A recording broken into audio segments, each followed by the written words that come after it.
Turian versus Thrall. For Doomhammer, I must protect the wild. I'm actually not familiar enough with Druid to know if I should keep all these cards. Like, individually these are all cards that I should keep, but if I keep Wild Growth and Innervate with no significant minions in my hand, maybe they're not as good. Maybe I toss the Living Roots because it's so bad against Tunnel Trog, but it helps the Wrath clear a Totem Golem. I guess I'll just keep it. I could see this being a mistake, but I can't really justify sending back any of these cards. The light protects me. Living Roots is really good against Squire.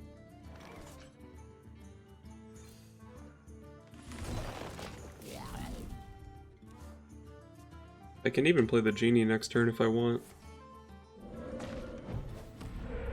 Pretty weak to Hex though. I think with this board state I'll probably just play Wild Growth. Wild Growth has to be better than playing something that just dies to Hex, or hero powering down one of these guys. Kill off the totem because totem synergies. The light protects me.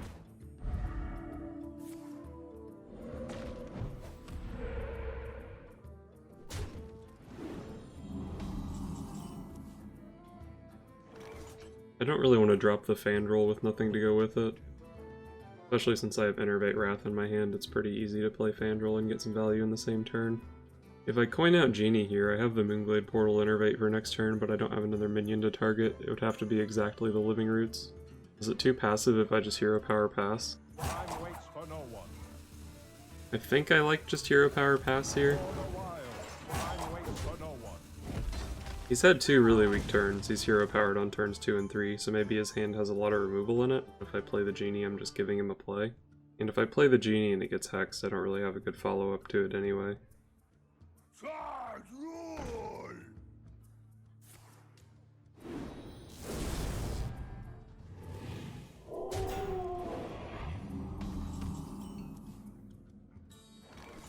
I guess I Fandral coin Wrath here.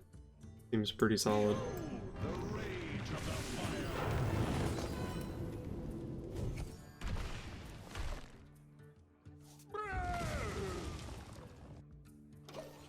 And it's so expensive right now. Given the way he's been playing, I think there's a very good chance he has a Flame Tongue Totem, which is going to wreck my Fandral.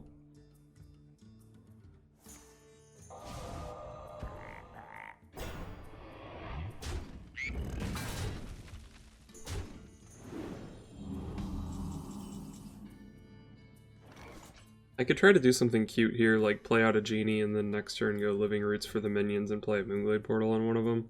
But I think the Azure Drake Living Roots to kill a wolf just seems so solid here. All about just keeping his stuff off the board.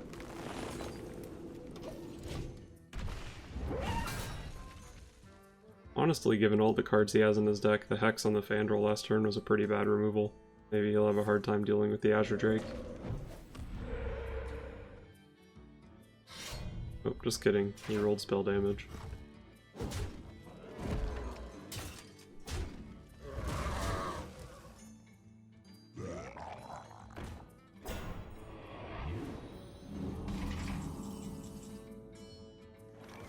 If I nourish for mana, I'll be on 10 next turn. And then I could go Djinni, Djinni, Innervate Mark. Maybe I just have to Moonglade Portal my face here to get a 6-drop. If I play Nourish for cards, what am I actually hoping to draw into? Second Azure Drake plus one of my swipes I guess would be good, but that's really the only good option. Time waits for no one. I think I'm just gonna Moonglade Portal for the 6-drop here. I do get the full heal value out of it. Oh boy. Let's draw some cards.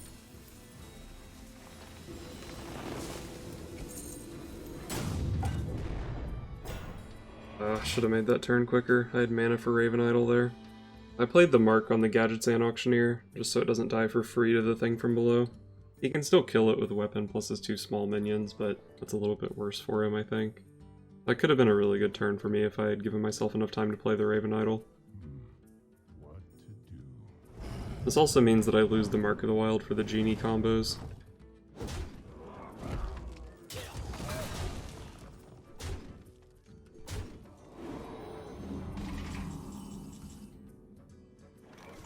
So if I play Nourish for cards, I'll be down to 3 mana. There's no way I can really draw into anything that deals with this board, so I guess I need to just start with Raven Idol. These cards all suck. I guess Power of the Wild's the best one here.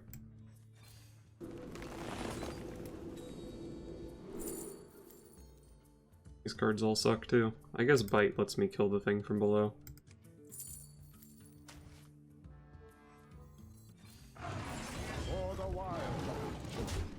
Not a very good clear, but at least it kills something.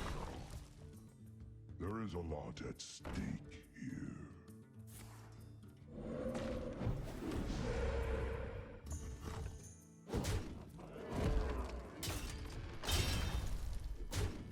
Man, I had such a sick opener this game too. I guess my mid game was pretty weak though.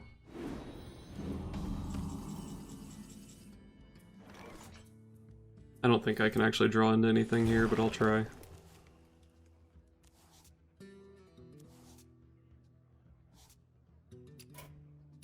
I concede.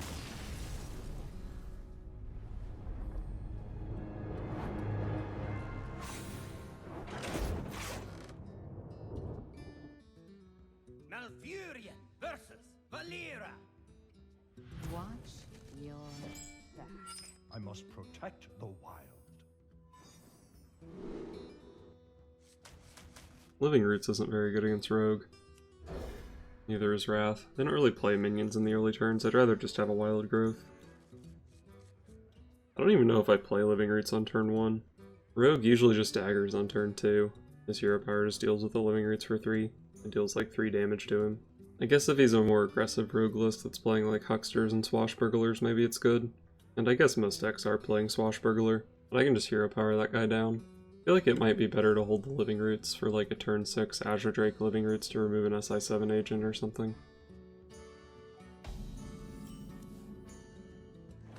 With the Power of the Wild in my hand though, I can go 1/1s this turn and then make them 2/2s next turn.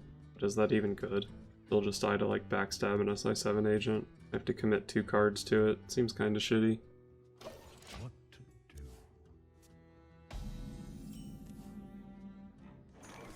Damn, second Innervate.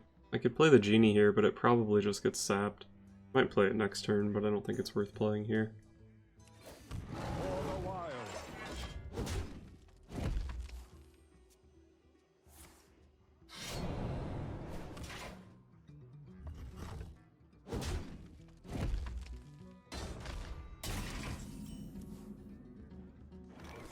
Next turn I can go Innervate, Living Roots, Djinni, Mark of the Wild, one of the saplings.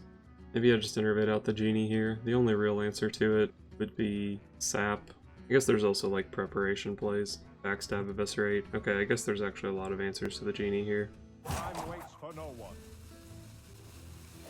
For the wild. Time waits for no one. If I play my Djinni here, it has 6 health and it's a lot easier for him to kill. But if I play it next turn as a 6/8, really only sap.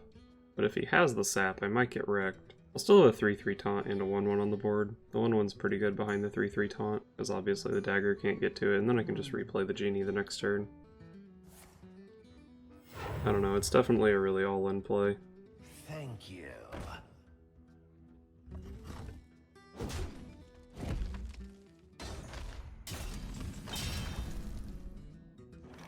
Wonder if I still go for it. Djinni will be a 6/8, he'll only need 3 damage along with the Tomb Pillager to kill it. It will still deal with the Tomb Pillager. Probably draws an Eviscerate. He needs a way to combo the Eviscerate too though, which isn't super easy. If he just has Sap, it kinda sucks, but I can play the Djinni the next turn and the Saplings will deal with the Tomb Pillager. Time waits for no one. I'm gonna go for it, I guess. I am going to also admit that this might not be the right play. This is no place for mortals. Time waits This might not be the right play, but if it works, it's glorious.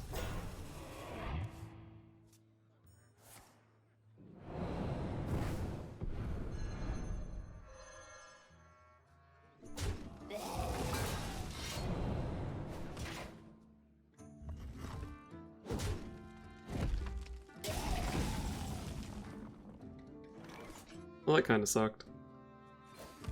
for the I guess since I have to use my hero power here, I can't play the Djinni. So the Idis was like by far the best draw in my deck. Bailed me out there.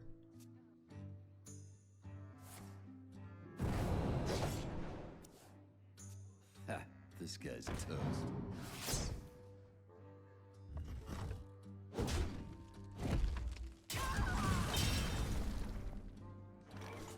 Better to swipe that guy or just play down the Djinni? If I play the Djinni and he has Azure Drake backstab, it's gonna suck. But if I swipe, he's just gonna develop that Azure Drake anyway. Then I play the Djinni into it. If I swipe, I can play the Arcane Giant next turn though. Time waits for no one. I guess I'm just gonna swipe this thing. For the wild. It's not like the swipe is ever better than a single target removal in this matchup.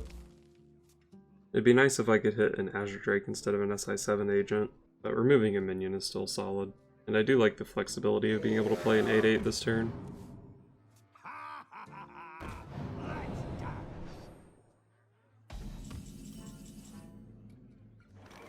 I can play the Raven Idol here and then still play my 8/8. That's probably the play.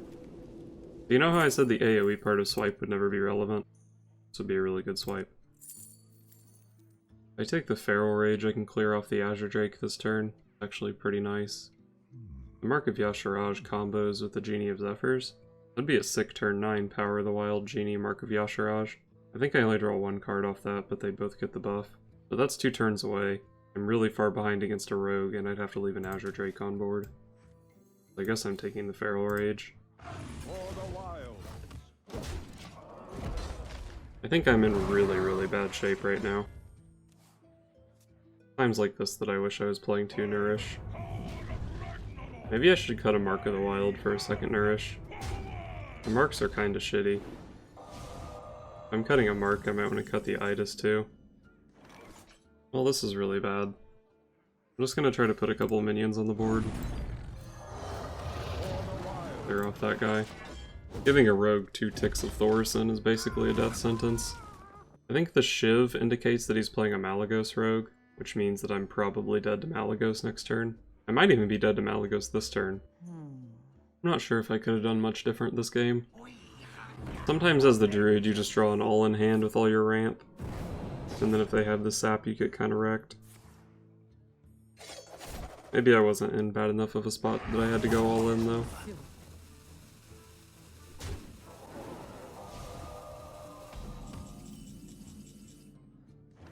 Can't leave the Thorson up anymore. Sometimes once they've gotten a couple ticks, it's just like, yeah, whatever, I guess they got their Thorson ticks. But at this point I think it's almost more about the 5/5 body. I'm gonna play the Djinni here. It contests the Tomb Pillager better than the Emperor Thorson. Might force out a hero power, plus the Thorson's just not good right now. If I'm not dead this turn, I'm gonna be pretty surprised.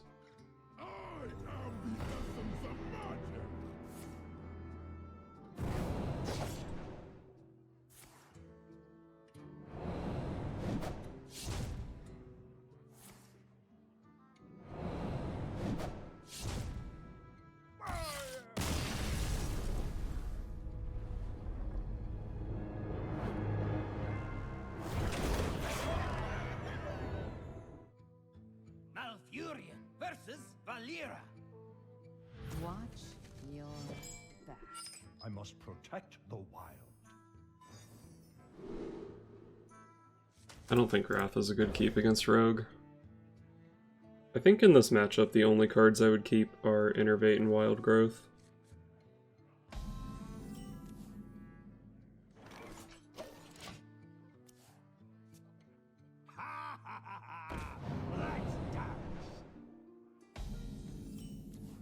Alright, that's fine. At least it gives me something to do with my mana this turn.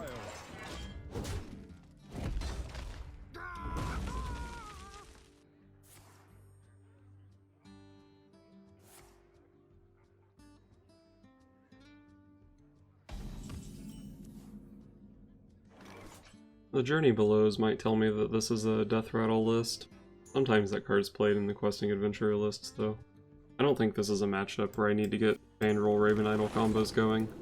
I just needed to make sure I can actually do stuff every turn when he's doing stuff. I think the Swipe is just the best card here.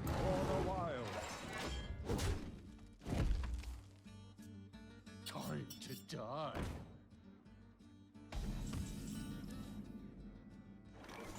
Am I supposed to swipe that? I guess I'll just kill it. I want the board to be as clean as possible for my Djinni next turn. Thank you. Well, that's not very clean. I just swipe that guy too. I guess I can just play a Djinni here and hope it trades. I have 2 in my hand. Playing the Djinni fills out my mana curve a little bit better than the swipe. I think I'll just play the Djinni here.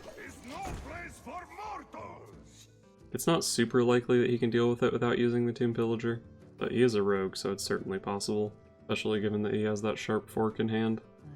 Sharp Fork Eviscerate would do it. You can also just sap it. It's a really nice sap target for him.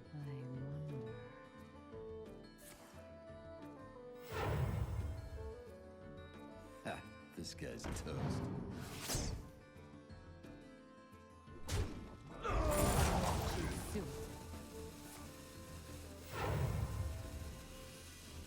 Tonight, a tale of true terror.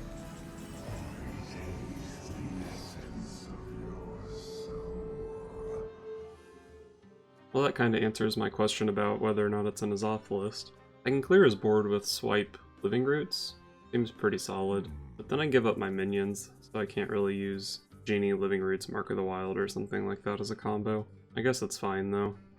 Killing stuff off the rogue's board is always pretty nice. Although I guess less so against a more minion-focused deck. Because against Miracle Rogue, you just kill all their stuff and then they run out of minions and they can't kill you. But against a deck like this, he should have more minions.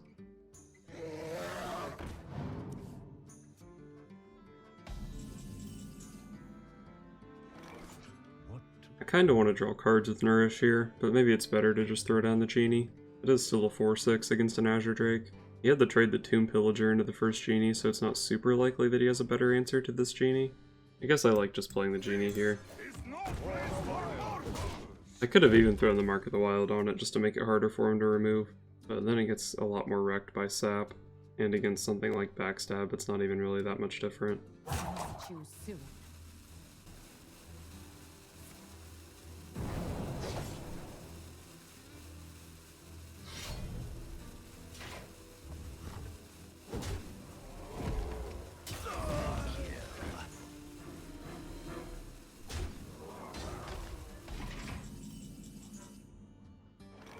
Man, if he couldn't have killed the Djinni there, I could have played Panther Moonglade Portal this turn. Would have been sick.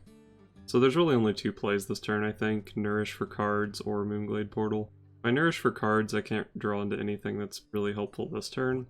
Unless it's like Innervate plus something. But it gives me a lot more options next turn, whereas the Moonglade Portal is just much better on the board. The thing is, if I play the Moonglade Portal here, I probably just have to Nourish for cards next turn. I guess I'm just gonna Nourish here. Time waits for no one.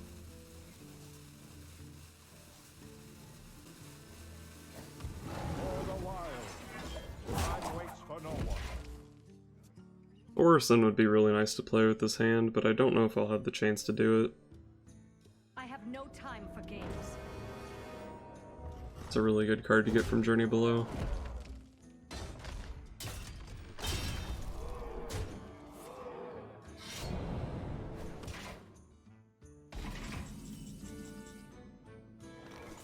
So he's showing 15 damage. If I just try to play Thaurissan here, there's no way I live through the turn. If I go Thaurissan Mark, he just steals it with Sylvanas. What can Moonglade Portal do? If Moonglade Portal gets me a Reckless Rocketeer, that's actually pretty good. Other than that, though, it's not that likely to turn out too great for me. So much of my hand just does nothing. I guess I have to go for the Moonglade Portal here.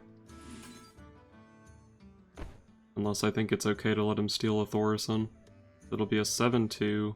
I have a lot of discounts in my hand. I'll be able to draw 3 cards next turn with Natural Draw and 2 Wild Growth.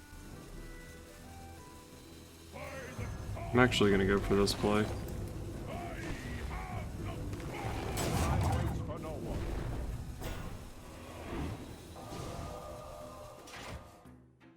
This is a risky play, but I think the Moonglade Portal is just a losing play. I think with this route there's some potential that I can just draw really well next turn and win.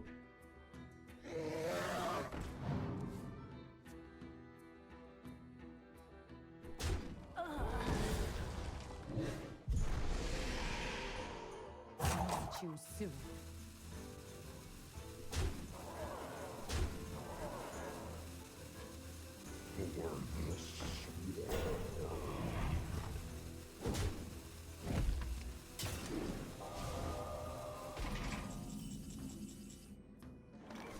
If I had more health, I'd be pretty happy to play a Violet Teacher here.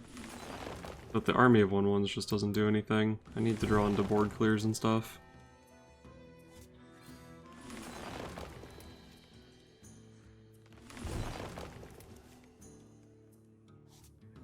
Looks like this isn't going to be good enough.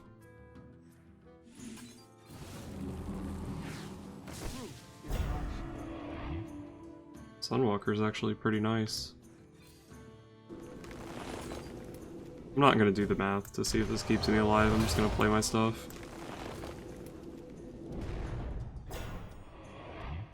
This actually keeps me really alive, huh? Time waits for no one.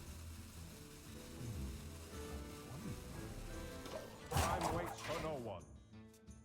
If his hand is somehow complete garbage, I think I can actually still win this game. Because Violet Teacher double power of the wild is actually quite strong.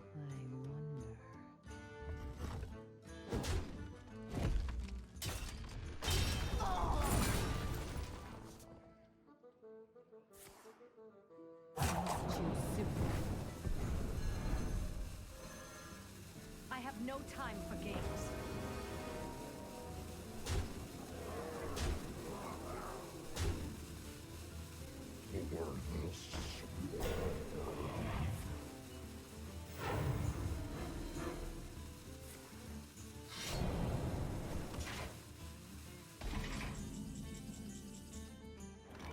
I don't think there are any Moonglade Portal miracles here. I'm just gonna make the most impressive board I can.